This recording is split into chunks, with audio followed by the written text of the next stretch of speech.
Hi, it's John Hennessy with another martial arts podcast. Today we're going to be talking about Jeet Kune Do, and to give its full name, Jeet Kune Do, named after Bruce Lee, of course, the style's originator. And it's important to state that although Jeet Kune Do has a hell of a lot of different things in it, it is not a mismatch of different styles. It is a hybrid conceptual style of fighting, and it is built on Wing Chun. This doesn't mean that you have to have a formal training in Wing Chun, but that would certainly help. It's good to know some of the basic stances, it's good to know some of the drills, and it's certainly good to know some of the basic open hand forms that Wing Chun has. Bruce Lee didn't actually complete the entire Wing Chun system, and there was some debate as to whether he actually valued Wing Chun, because the long-held criticism that he had of it, which I believe was an observation rather than a criticism, was to say that there was no fixed positions in the style of fighting that he wanted to do, but there was in Wing Chun, because there was the neutral basic stances. There was the stance with the right guard with the foot in front, and your Wu Sao Pak Sao guard up, or your Wu Sao Tan Sao guard up, or for some of you Wu Sao Bon Sao guard, whichever one you chose to adopt.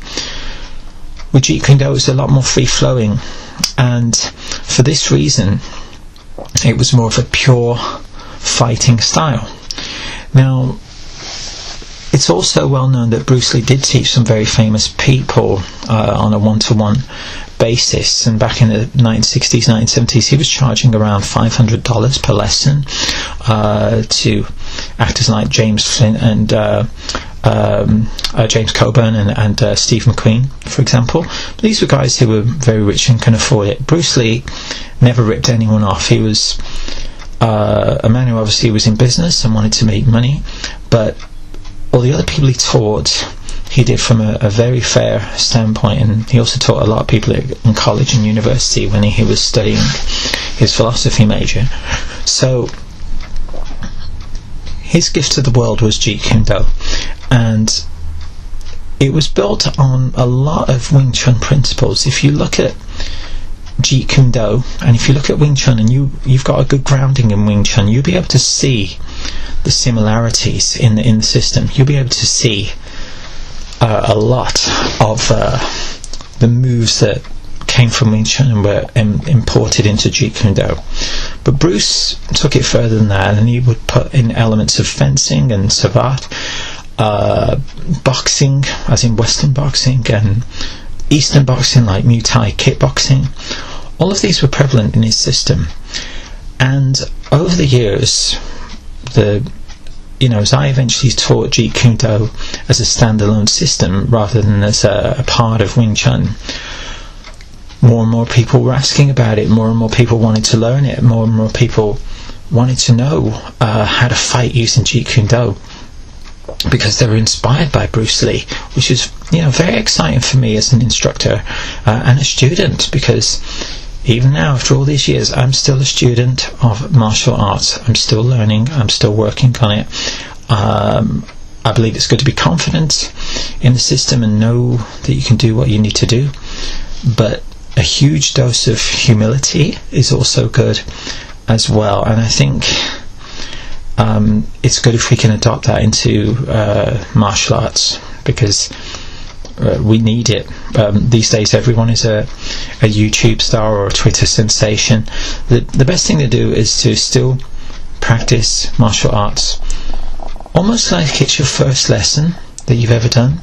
Be interested in it, be up for it, be open to things that are going to be taught to you, but also do it like it's your last lesson and give it your absolute all. And Bruce Lee, probably more than anyone, said that you give absolutely everything of yourself into the punch, absolutely everything of yourself into the kick. Everything that you do, you throw 100% of your body weight behind it. his approach was a little bit more refined on the Wing Chun system. For example, when he'd put in a kick, he put a lot of his hip into it. Therefore, Bruce, when he was at his average weight of around 147 pounds, could hit as hard as or kick as hard as a heavyweight.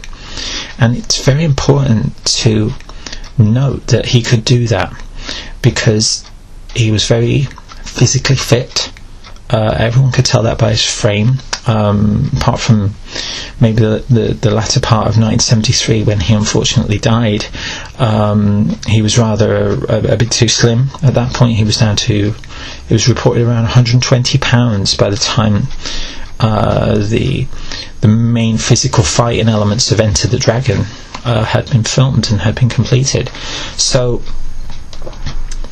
his loss, is our loss. But also his gift to us is that he gave us a fighting philosophy, and I think it's important to note how much he put of his philosophical thoughts into his fighting. That he would say that it was more of a system of thought rather than of physical exertion. Yeah, you need to be physically fit to do Jeet Kune Do, because some of the moves are going to be difficult. If you're not flexible, you're going to have to work on that flexibility, because there's a lot of high kicks, there's a lot of hook kicks, there's a lot of crescent kicks, there's a lot of reverse roundhouse kicks. Pretty much all of them are above the waist, and you've got to be targeting the opponent's head, and you need to be able to hit it. Whether it's in a tournament, whether it's in sparring, whether it's in real life, you need to be able to do that. And Bruce would select one of these techniques and work on it again and again and again. These days, with our attention span all over the place, and particularly, sometimes for younger people, when I've trained younger students, one of the tricks for me as a teacher was to get them focused for that hour, absolutely hardcore focused on what they needed to do. So if their stance was off, if their fingers were loose when they needed to be together for a block, if their kick was good but their balance was off, or their heel was raised too high on their supporting leg, we'd fix it. We'd have to fix it.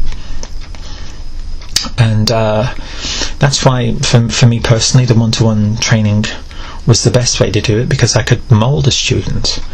And I dare say Bruce would back me up on that one. He would say, yes, you've got to work one-to-one with a student and really refine their technique and point out and fix any deficiencies there and then.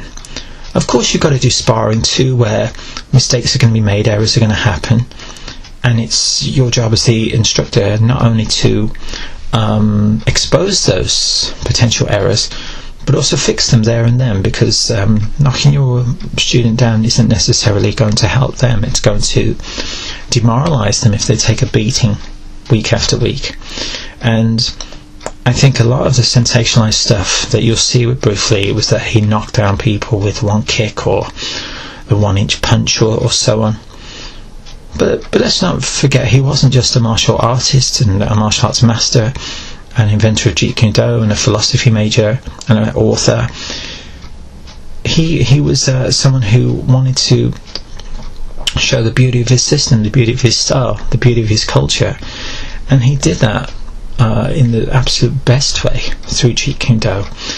I can't really think of any more pure fighting system than Jeet Kune Do, and it's in this area that it probably, just by a nose or a fingertip, is slightly ahead of Wing Chun, because it doesn't restrict you in stances. Now, I personally don't find the stances restricting, but some of you will, and you'll need to seek an instructor who can teach you Jeet Kune Do, even if it's one-to-one, great. If it's in a group class, that's also good. There's merits in that too.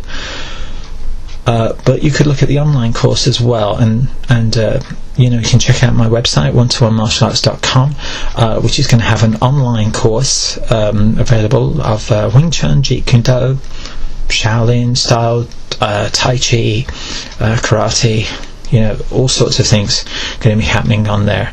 And if you want to head over to Amazon and read my own philosophies on martial arts, you can get The Mastery of Martial Arts End Fight in Seconds, or you can pick it up to The Essence of Martial Arts Special Edition, which I published in 2018 and 2013 respectively.